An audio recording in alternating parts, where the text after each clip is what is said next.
Hello students of class 11 আমরা last ভিডিওতে গতির বিশ্লেষণ নিয়ে আলোচনা শুরু করেছি। তো এই ভিডিওতে আমরা নিউটনের গতিসূত্র অধ্যায়ের একটা গুরুত্বপূর্ণ টপিক আলোচনা করব, সেটা হচ্ছে যে আমরা টান সংক্রান্ত কিংবা কিছু নিউমেরিক্যাল প্রবলেম থাকে যেখানে এই নিউটনের গতিসূত্র প্রয়োগ হয়, কিন্তু আমরা ফ্রি বডি ডায়াগ্রামের সঙ্গে কিংবা যাকে আমরা বলে থাকি অনেক সময় কি যে মুক্ত বস্তু চিত্র, ফ্রি বডি ডায়াগ্রাম। তো ফ্রি বডি ডায়াগ্রামের সাথে আমরা তাকে প্রয়োগ করে বিভিন্ন রকমের নিউমেরিক্যাল সলভ করে থাকি।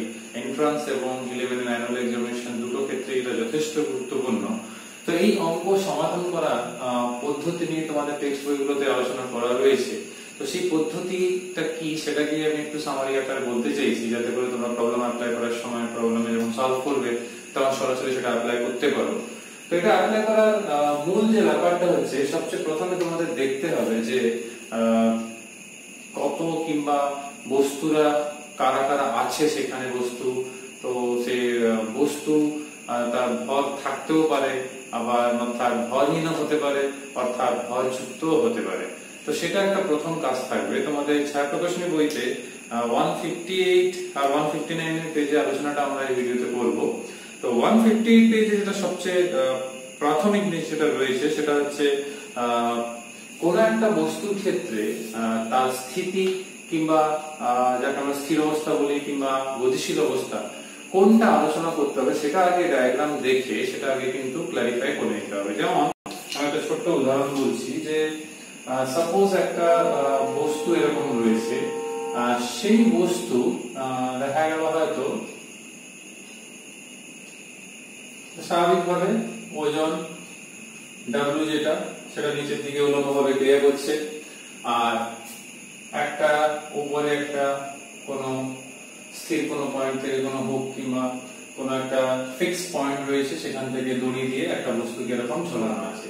তো বুঝতেই পারছো এই ক্ষেত্রে এই T = mg আছে।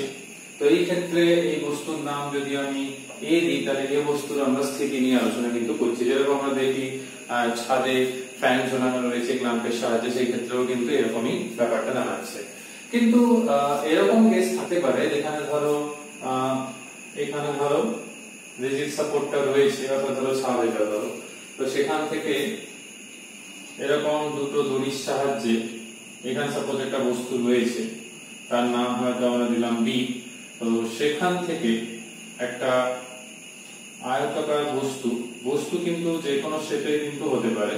সাপোজ এর নাম দিলাম C। যেমন ধরো এই ক্ষেত্রে এটা কিন্তু আয়তাকার, C টা আয়তাকার, B টা কিন্তু বিন্দু বস্তু, অর্থাৎ A ও C এরা হচ্ছে কিন্তু ভরযুক্ত, whereas V কিন্তু হচ্ছে ভরহীন, কারণ সেটা একটা পয়েন্ট, সেই জন্য তার মাস আমরা ধরি না। তো এইরকম কেসে যদি আমি টানগুলোকে ড্র করি, তো এই ক্ষেত্রে বুঝতেই পারছো এই ক্ষেত্রে দুটো টানের কথা চলে আসছে। কারণ হচ্ছে যদি আমরা এইখানে আসি, তো তার ওয়েট অর্থাৎ ওজন নিচের দিকে থাকছে। তো এইখানে যদি আমরা যদি ড্র করে নিই, যদি এটাকে কানেক্ট করি, তাহলে বুঝতেই পারছো একটা এদিকে T3 আর একটা উপর থেকে নিচের দিকে, যদি আমি পয়েন্টটাকে V বলি, দুটো T3 থাকছে এরকম। তো এই যে দুটো থাকছে তোমাদের হয়তো দেখতে অসুবিধা হচ্ছে ছোটর জন্য, আমি বড় করে এঁকে দিচ্ছি। নাহলে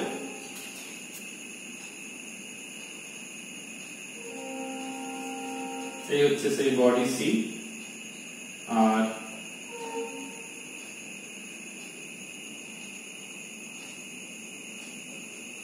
তার ওজন T3, এটা একটা টান, এটা T3 উপরের জন্য যদি ভাবা।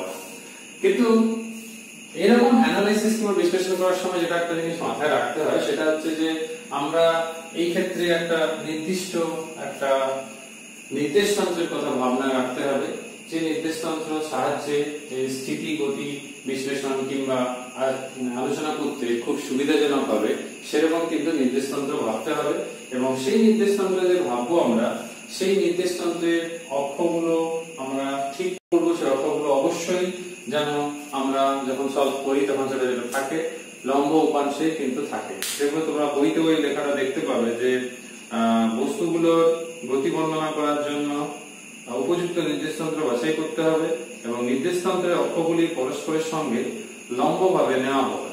কেন লম্বভাবে নিচ্ছে? লম্বভাবে এইভাবে নেবে সুবিধা যেটা হচ্ছে এইভাবে কিংবা এইভাবে কিংবা এইভাবে। এটার কারণ হচ্ছে গণনা করতে কিন্তু খুব সুবিধা হয়, অর্থাৎ যেরকম এক্স ওয়াই তল, ওয়াই জেড তল কিংবা এক্স জেড তল এরকম আর কি।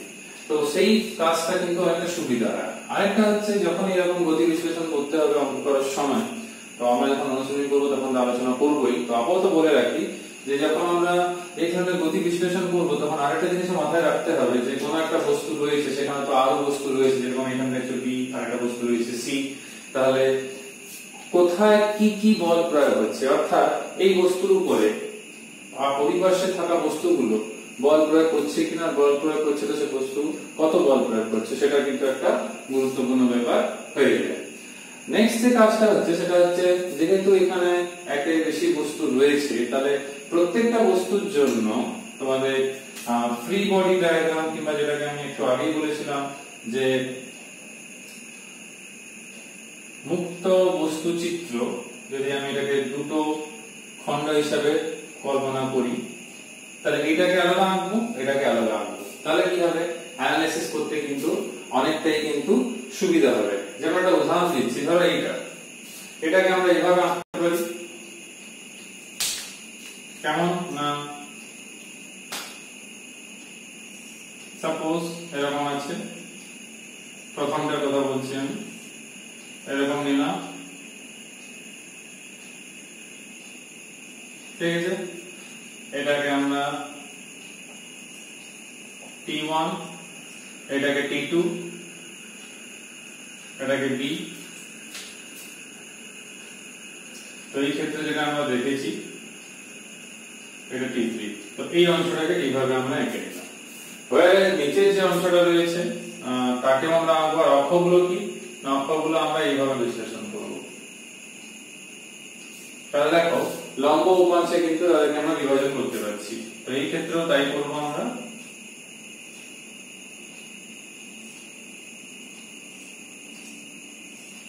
তো নিচে বস্তুর ওজন, আর এই ক্ষেত্রে তোমাদের নিশ্চিত মনে আছে আমরা কি নাম দিয়েছিলাম, সেই বলটার নাম ছিল T3।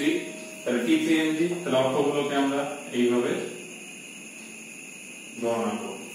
তাহলে লম্ব উপাংশে এবারে অক্ষগুলোকে এরকম লম্ব উপাংশে রাখার পর কোন উপাংশ বরাবর, অর্থাৎ দুটো যে লম্ব অক্ষ ধরছি আমরা, সেই দুটো লম্ব অক্ষ যে আছে সেই দুটো লম্ব অক্ষ, এটা হোক কি এটা হোক কি এটা হোক, যেটাই হোক না কেন, সেই দুটো লম্ব অক্ষ বরাবর কিন্তু কি করতে হবে না, সেই দুটো লম্ব অক্ষ বরাবর কিন্তু আমাদেরকে কত পরিমাণ বল প্রযুক্ত হচ্ছে প্রত্যেকটা অক্ষ বরাবর, সেইটা প্রতিটা অক্ষ বরাবর কি কি পরিমাণে বল প্রয়োগ হচ্ছে, কি কি বল উপস্থিত রয়েছে সেটা কিন্তু লিখতে হবে। আর ত্বরণ যেহেতু সাধারণত হয় এই ধরনের যতগুলো থাকে, তো সেই ক্ষেত্রে আমরা এই F = ma, অর্থাৎ প্রযুক্ত বল = বস্তুর ভর × ত্বরণ, এই সূত্র প্রয়োগ করে কিন্তু আমরা অঙ্কগুলো সলভ করব। তো তোমরা বইতেও দেখবে এরকম ডায়াগ্রাম এঁকে সেখানে আলোচনা করা রয়েছে। তো সেই আলোচনাটা করতে হবে। অক্ষগুলোর নামকরণ একই রকমই থাকবে, এদিকে x এদিকে y, এদিকেও সেই x y থাকছে, শুধু নেগেটিভ সাইড থাকছে। এই ক্ষেত্রেও কিন্তু তাই। কিন্তু গতি সম্পর্কিত দুটো খুব গুরুত্বপূর্ণ সমস্যা রয়েছে, যেটা আমরা আলোচনা এখন করব। সেটা হচ্ছে যে মসৃণ কপিতলের মাধ্যমে আমরা একটা ফার্স্ট যেটা কেস হচ্ছে সেটা হচ্ছে যে আমরা মসৃণ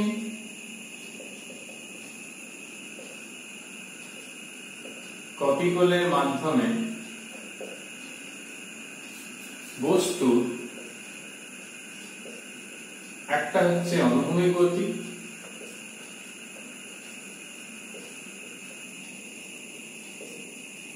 আরেকটা হচ্ছে উলম্ব গতি। একটা হচ্ছে অনুভূমিক গতি, যেটা আমরা প্রথমে আলোচনা করব, তারপর হচ্ছে উলম্ব গতি। তো আমরা কি বেসিসে আলোচনাটা করব না, দেখো সাপোজ এরকম একটা অনুভূমিক তল রয়েছে, তো এই যে তলে এই মুখেই আমরা কল্পনা করলাম যে একটা কপিকল রয়েছে, তো কপিকলটা মসৃণ, তার মানে ঘর্ষণটা উপেক্ষা করা যাবে। তো এখানে একটা বস্তু আছে, সাপোজ তার নাম দিলাম এ, যার ভর হচ্ছে স্মল এম। তো যদি আমরা এখান থেকে ভাবি, এটাকে একটু ছোট করে এঁকে নিই কপিকলটা।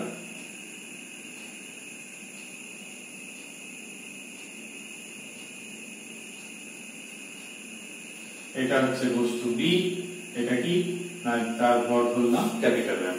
আমরা ধরে নিলাম ক্যাপিটাল এম স্মল এম এর থেকে বেশি। তো এখানে বুঝতেই পারছো টান তো একই থাকবে, কারণ যে দড়ি দিয়ে কিংবা সুতো যাই বলো না কেন যেটা দিয়ে যুক্ত করা রয়েছে দুটো ভরকে, সেটা অপ্রসার্য কিংবা ইনএক্সটেন্সিবল, তার কোনো দৈর্ঘ্যের পরিবর্তন হচ্ছে না, আর টানটা ইউনিফর্ম বজায় থাকছে থ্রু আউট। তার মানে যে ত্বরণের সৃষ্টি হবে অর্থাৎ এ, সেটা কিন্তু এর ক্ষেত্রেও এই ত্বরণ, এর ক্ষেত্রেও এই ত্বরণ, একটা ইউনিফর্ম ত্বরণের কিন্তু সৃষ্টি হবে।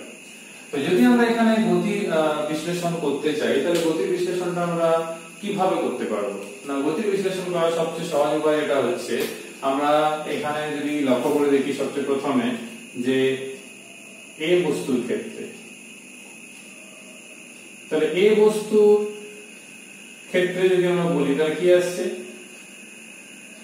টি, একটাই বল এখানে দেখতে পাচ্ছি টান, সে টান বলের দৈর্ঘ্য কিন্তু এর মধ্যে একটা ত্বরণ সৃষ্টি হয়েছে, তাহলে প্রযুক্ত বল হচ্ছে টি ইকুয়ালস টু এম। আর বি বস্তুর ক্ষেত্রে যদি আমরা বলি, তো সেই ক্ষেত্রে যদি ত্বরণ এ সৃষ্টি হয়েছে, তাহলে আমরা এর ক্ষেত্রে ওজনটা স্বাভাবিকভাবে নিচের দিকে ক্রিয়া করছে, তাহলে mg মাইনাস টি, টিটা যেহেতু বিপরীত দিকে রয়েছে, সমান হবে ma। তো দুটো ইকুয়েশনের মধ্যে টি এর মান রয়েছে, সেটা আমরা ইজিলি এখানে বসিয়ে দিতে পারি। এইখান থেকে আমরা a কে কমন নিয়ে নিতে পারি, তাহলে কি আসছে m প্লাস m। তো লক্ষ্য করে দেখো কপিকলটা কিন্তু মসৃণ, তা সত্ত্বেও কিন্তু এর মান কিন্তু জি এর থেকে ছোট পাওয়া যাচ্ছে। কেন না, এখানে লক্ষ্য করে দেখো এই যে টার্মটা রয়েছে,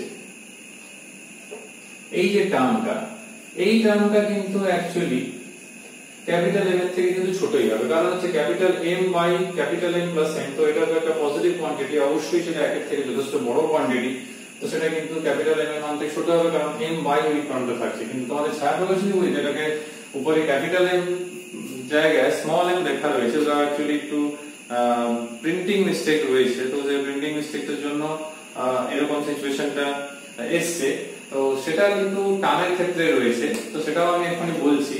তো এবারে t ইকুয়ালস টু কত, না t ইকুয়ালস টু হচ্ছে ma। তো এখানে মান বসানোর পর সাইকোলজির বইতে একটু মিস্টেক রয়েছে, সেটা হচ্ছে t ইকুয়ালস টু ma যদি হয়, তাহলে m ইনটু a অর্থাৎ ক্যাপিটাল M বাই এইটা ইনটু g। তো এই পার্টটাকে যদি আমরা একটু চিন্তা ভাবনা করে দেখি, তাহলে এই পার্ট থেকে আমরা যেটা দেখতে পাচ্ছি আর কি, তো এখনই যেটা তোমাদের সঙ্গে আমি আলোচনা করলাম, এই আলোচনাটাকে আমরা একটু যদি এইখানে প্রয়োগ করি, যেটা আমি এখানে আগের থেকেই বলে রেখেছি যাতে করে এখানে প্রয়োগ করতে পারি।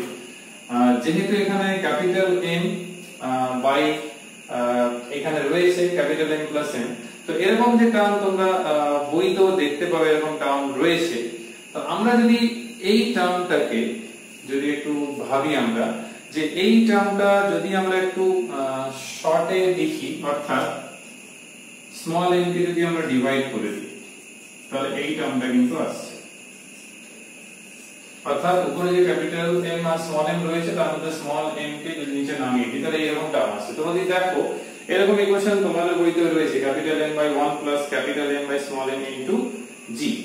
তো এইখানে একটু তোমাদের ভাবতে হবে যে এই যে টোটাল এক্সপ্রেশনটা রয়েছে, এই টোটাল এক্সপ্রেশন এখানে যেরকম বললাম, এখানে একই ভাবে যদি আমি এই ক্ষেত্রে বলি, এই যে টার্মটা পুরো যে টার্মটা রয়েছে, এই টার্মটা কিন্তু স্মল m এর থেকে কিন্তু এর মতোই কিন্তু ছোটই হবে, কারণ কি না 1 plus capital M by n, capital M small m এর থেকে বড়, তাহলে 1 প্লাস একটা লার্জ কোয়ান্টিটি আর at least 1 এর থেকে বড় কোয়ান্টিটি, সেটা যখন m থেকে ডিভাইড হবে তাহলে আলটিমেটলি লেস দ্যান m কিন্তু আসছে।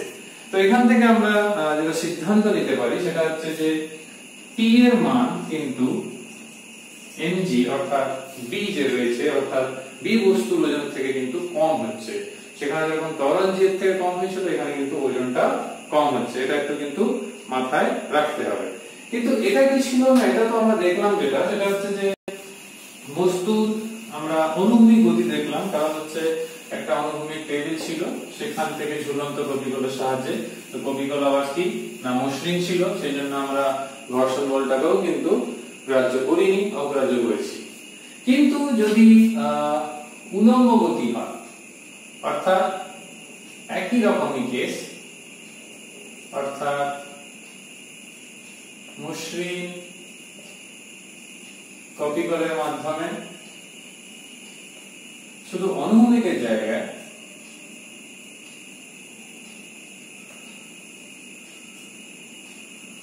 উলম্ব গতি, তো উলম্ব গতি যখন হবে বুঝতেই পারছো যে একটা কপিকল তো থাকছেই, সেই কপিকল থেকে একটা বস্তু, সাপোজ তার ভর স্মল m, এর নাম আমি a দিলাম, তাহলে এইদিকে থাকছে আর এইদিকে থাকছে টান, আর এইদিকে যদি আমরা ধরি তোমরা স্কেল নিয়ে ড্র করতে পারো, কিংবা বেঁকে গেলেও সেরকম কোনো সমস্যা নেই, শুধু দেখতে খারাপ লাগে আর কিছু না।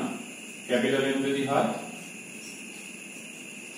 সাপোজ এইদিকে একটা ইউনিফর্ম ত্বরণের সৃষ্টি হয়েছে, তার কারণ আমি বলি যে যেহেতু অপ্রসার্য রয়েছে তাই শুধু দৈর্ঘ্যের কোনো পরিবর্তন হচ্ছে না, আর ঘর্ষণ তো উপেক্ষা করাই রয়েছে, কিন্তু এই ক্ষেত্রেও আমরা দেখবো ত্বরণ রাশিমালাটা বের করতে হবে। তাহলে এখানে দুটো বস্তু রয়েছে দেখতেই পাচ্ছ, তো এই ক্ষেত্রে ক্যাপিটাল M এর মান স্মল m এর থেকে বেশি থাকছে।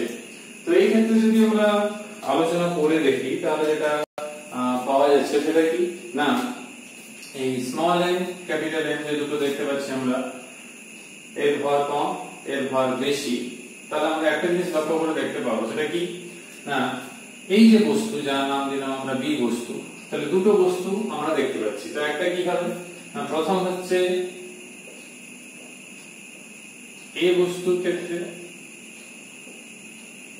তো এই বস্তুর ক্ষেত্রে যদি আমরা দেখি তাহলে এখানে কি দেখতে পাচ্ছি আমরা না, T যেটা রয়েছে অর্থাৎ আমরা T minus mg equals to ma, এটা একটা পাচ্ছি। আর এই ক্ষেত্রে যদি আমরা দেখি তাহলে mg minus t equals to ma, তো এরকম দুটো ইকুয়েশন আমরা পেয়ে যাচ্ছি। তো দুটো ইকুয়েশনের মধ্যে আমাদের যেহেতু মান বসাতে হবে, তাহলে মান বসানো যদি বলা হয় তাহলে আমরা এরকম পাচ্ছি mg, এখানে যদি মান বসাই t, t মানে কত ma প্লাস mg আর এখানে ma, তাহলে a কমন যাচ্ছে দেখো, তাহলে a হচ্ছে কত m প্লাস m, আর এইদিকে তো একটা মাইনাস আসবে, সেটা আমরা মাইনাসটা এদিকে নিয়ে চলে এসেছি, ওই জন্য প্লাস হয়ে গেছে। তো তোমরা যদি বইতেও যদি আমরা একটু সমীকরণ দেখি, তো mg minus t equals to ma, আর আরেকটা যেটা আমাদের সমীকরণ ছিল সেটা হচ্ছে t minus mg equals to ma। তো একটা মাইনাস প্লাসে একটা মনে হয় লিখতে ভুল হয়েছে, সেটা আমি মিলিয়ে নিচ্ছি যে এই ক্ষেত্রে যদি আমরা দেখি এইদিকে একটা কমন নেওয়া হয়েছে, কিন্তু আমাদের একটা মাইনাসের গন্ডগোল একটা হয়ে যাচ্ছে। আচ্ছা, এইখানে একটা গন্ডগোল আছে দেখো, mg minus t ছিল, তো t মানে কত এখান থেকে ma plus mg, তাহলে এখানে মাইনাস ছিল, তো এটা মাইনাস হবে, এই মাইনাসটা রয়ে গেছে, ঠিক আছে, এই মাইনাসটা, কারণ t এর মানটা এখান থেকে বের করে এখানে বসিয়ে নিতে হবে, এটা একটু খেয়াল রাখবে। তো এখান থেকে a সমান যখন আমরা বের করছি, উপরে মাইনাস নিচে প্লাস, এই এক্সপ্রেশন আর তোমাদের বইতে দেখবে একটা এক্সপ্রেশন রয়েছে যেটা হচ্ছে ইকুয়েশন নাম্বার 3, সেই বইয়ের ইকুয়েশন নাম্বার 3 এর সঙ্গে কিন্তু একদম মিলে যাচ্ছে। তো এই যে ইকুয়েশন আমরা বের করলাম, তো এইখানে লক্ষ্যই করে দেখতে পাচ্ছ যে ক্যাপিটাল এম এর মান স্মল এম এর থেকে বেশি হলেই কিন্তু এ পাওয়া যাচ্ছে পজিটিভ, আর তখনই ত্বরণের কিন্তু সৃষ্টি হচ্ছে। যদি এ এর মানকে আমি 1 নম্বর সমীকরণে বসাই, তাহলে 1 নম্বর সমীকরণ মানে বুঝতেই পারছো t - mg m into capital M minus small m by capital M plus small m into g। তো এখান থেকে যদি আমরা এবারে t এর এক্সপ্রেশনটার দিকে তাকাই, তাহলে কত হবে না mg একটা কমন যাচ্ছে m minus m, কারণ এই mg টা আবার এদিকে চলে যাচ্ছে, তো এই mg টা এদিকে চলে গেলে এটা প্লাস mg হচ্ছে, তাহলে m minus m plus 1 by m plus m। তো একে যদি একটু সরলীকরণ করা হয়, একটু যদি সিম্পলিফিকেশন করা হয়, তাহলে m minus m plus m plus m small capital এরকম থাকছে। তো এখানে যদি দেখা হয় এই স্মল m কেটে যাচ্ছে, তাহলে এখান থেকে কি পাওয়া গেল না 2 small m capital M into g by capital M plus small m। এই যে এক্সপ্রেশন তোমরা যদি নিজের টেক্সট বইতে এক্সপ্রেশন দেখো, তো এক্সপ্রেশন নাম্বার 4 যেটা রয়েছে তার সঙ্গে দেখো হুবহু মিলে যাচ্ছে। এটা কি করে হলো না শুধুমাত্র আমরা এখানে a এর মানটা বসিয়েছি, তারপরে mg এদিকে ছিল তাকে এদিকে নিয়ে গেছি, তারপরে লসাগু করেছি। তো এই এক্সপ্রেশন আমাদের কিছু কিন্তু সাজেস্ট করছে, অর্থাৎ a এর মান ধনাত্মক সেটা আমরা এখানে দেখতেই পেলাম। এবারে t এর ক্ষেত্রে আসা যাক। t এর ক্ষেত্রে দুটো প্রশ্ন এখানে আমাদের করেছে, সেটা হচ্ছে কি না যখন ক্যাপিটাল M এর মান স্মল m এর থেকে বেশি, যদি আমরা এখানে লক্ষ্য করে দেখি যে ক্যাপিটাল M এর মান স্মল m এর থেকে বেশি, তাহলে বুঝতেই পারছো ক্যাপিটাল M এর সাপেক্ষে স্মল m নেগলেক্ট হয়ে যাবে। তো তখন কি থাকছে না তখন স্বাভাবিকভাবে t এর মান কিন্তু স্মল mg থেকে কিন্তু বেশি হয়ে যাচ্ছে।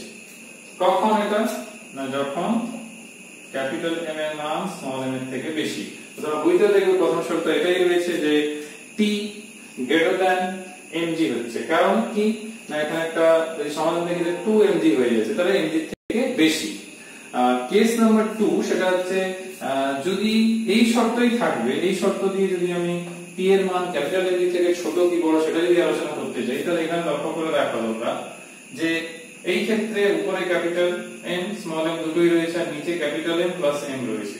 তো যখন আমরা ডিভাইড করছি আর কি, যখন ডিভাইড করছি তাহলে এখানে একটা বড় কোয়ান্টিটি রয়ে যাচ্ছে, একটা বড় কোয়ান্টিটি থাকছে নিচে, তো তখন এই t এর মান কিন্তু ক্যাপিটাল M দিক থেকে কিন্তু ছোট হয়ে যাবে। তো সেটাকে আমরা আরো সরলীকরণ করতে পারি, চাইলে আমরা এখান থেকে স্মল m কে যদি বাদ দিয়ে দেওয়া হয়, অর্থাৎ এরকম যদি আমরা সাজিয়ে লিখি, তাহলে এখানে বুঝতেই পারছো 1 plus capital M by small m, তাহলে এখানে 1 plus capital M by small m যদি আমরা বলি তাহলে কি আসছে এখানে না ক্যাপিটাল M এর যে মানটা, ঠিক আছে, সেই ক্যাপিটাল M এর মানটা এটা লাস্ট কোয়ান্টিটি থাকছে, সেই লাস্ট কোয়ান্টিটি যখন ডিভাইড হবে, তো ডিভাইড হলে সেই কোয়ান্টিটিটা কিন্তু কি হচ্ছে না একটু বড় কোয়ান্টিটি আসছে। তো সেই বড় কোয়ান্টিটিটা নিশ্চয়ই mg থেকে কি হচ্ছে না mg থেকে সেই কোয়ান্টিটি কিন্তু বড়, কিন্তু ভাবতে হবে কি বড় কোয়ান্টিটি আসছে ঠিকই, কিন্তু বড় কোয়ান্টিটি কোথায় থাকছে, নিচে থাকছে।